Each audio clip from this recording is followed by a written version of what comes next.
Think you already know everything about Queen Elizabeth, Fern? Think again. The woman who ruled England for 45 years, crushed the mighty Spanish Armada, and proudly called herself the Virgin Queen. Wasn't the perfect, radiant monarch her portraits claim she was. Behind that mask of white makeup, beneath the jewels and silks that dazzled the world, was a woman living in conditions so filthy, so revolting, it would make your skin crawl. History books don't talk about this. Your teachers never mentioned it. But today, we're revealing 5 horrifying hygiene secrets about Elizabeth Fur, so disturbing, so nauseating that once you hear them, you'll never look at her portraits the same way again. And trust me, the 5th one is so shocking that even foreign ambassadors complained about it in their official reports.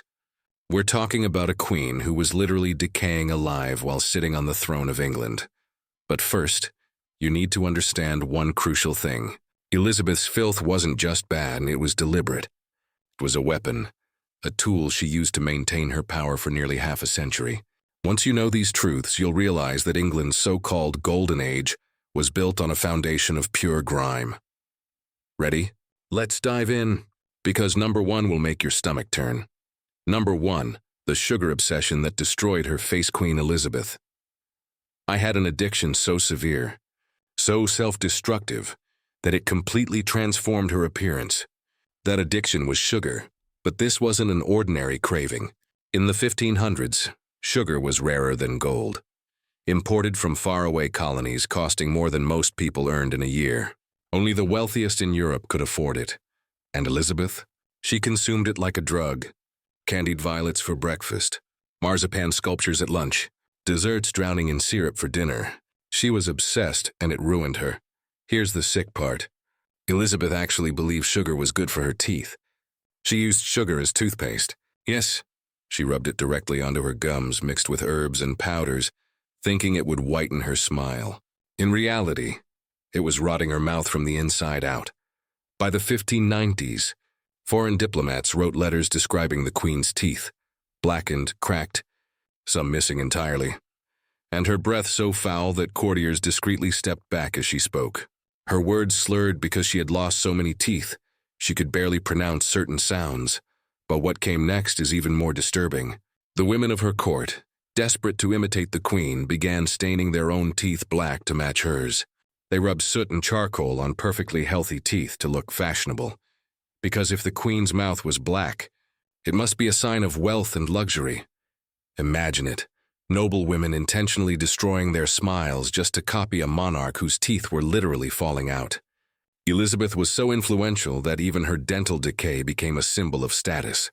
But as horrifying as her sugar addiction was, it's nothing compared to her relationship with water.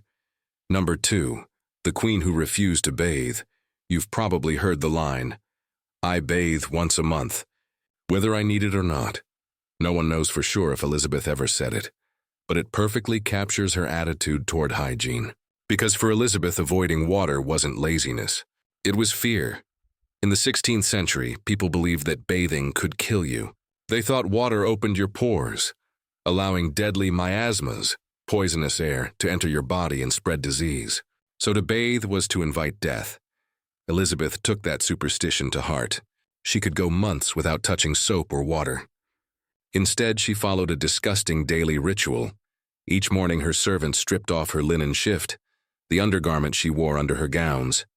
These thin fabrics were soaked in sweat, oils, and dirt after days or even weeks of wear.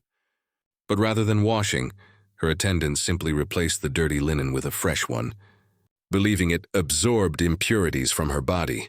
That's right. They thought changing clothes cleaned her. When she did wash, it wasn't with soap or scrubbing. Servants dabbed her skin with rose water or vinegar. A light perfume bath meant only to disguise the smell. No rinsing, no cleansing, just layers of scent covering layers of filth. And even if she had wanted a proper bath, it was nearly impossible. Elizabeth's palaces had no plumbing, no running water, not even a drain. Preparing a bath for the Queen required heating dozens of buckets of water over fire, dragging a wooden tub into her chamber, and organizing at least half a dozen servants. It was a full-scale operation, hours of work for something the Queen believed was deadly. So instead, She perfumed herself and her filth. But here's the disturbing part. Her real reason for avoiding water wasn't superstition alone. Bathing would ruin her makeup, the thick white mask she wore daily. And beneath that mask, her skin was already rotting. Elizabeth chose to live in filth rather than risk washing away the poisonous paint that kept her image intact. Foreign ambassadors wrote that despite the layers of perfume, despite the silks and jewels, there was always a faint stench wherever the queen went, something no rosewater could hide. But if you think her bathing habits were disgusting, wait until you hear what she put on her face every single day, because that white mask, the one that made her immortal in portraits, was literally killing her. Number 5. The nightmare beneath the crown.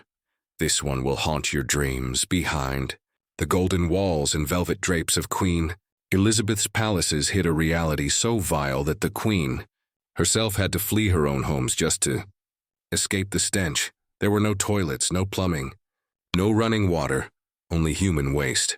Everywhere. Elizabeth's personal toilet wasn't a room at all, but a piece of furniture called a close stool, a wooden chair fitted with a ceramic pot underneath. It looked elegant from afar, decorated with velvet cushions and gold trim, but the truth behind it was anything but royal. Every time the queen used it, someone had to clean it. And not just anyone. The task belonged to a high-ranking nobleman known as the groom of the stool. His entire job was to empty and wash the queen's waste pot by hand, several times a day. Yes, you heard that right. One of the most trusted positions in the English court involved handling the queen's bodily waste. It sounds humiliating, but it was actually a mark of status. The groom of the stool had unmatched access to the queen's private life, and to her. But here's where things turn from strange to truly disturbing. The rest of the royal household wasn't nearly as refined.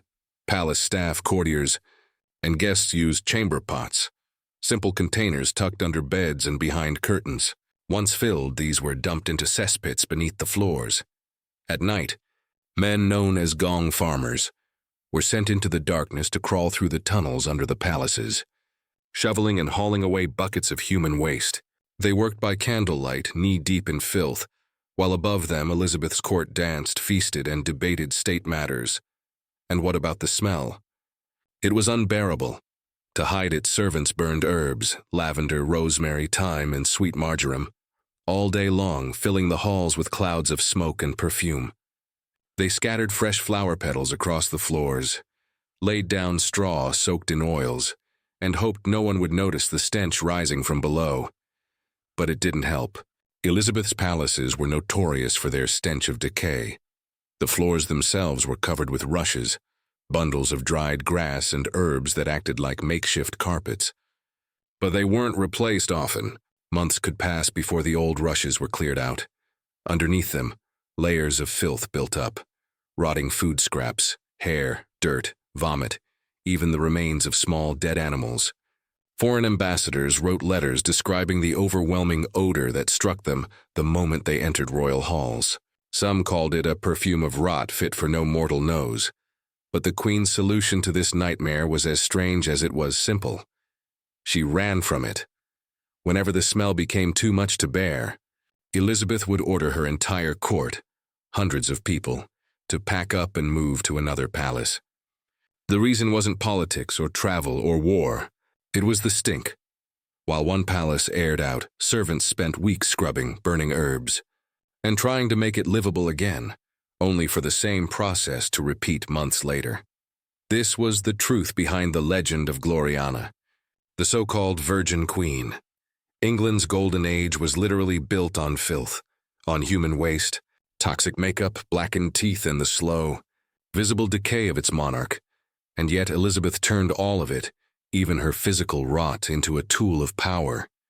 She hid behind her mask of white paint and called herself divine. She ruled a world that worshipped her image while ignoring the stench of her reality.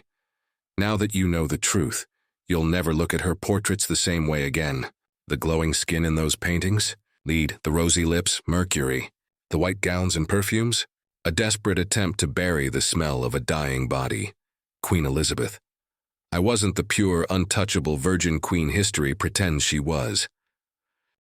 She was a survivor, one who weaponized her own sickness, her filth, and her decay to maintain control in a world that would have devoured her otherwise.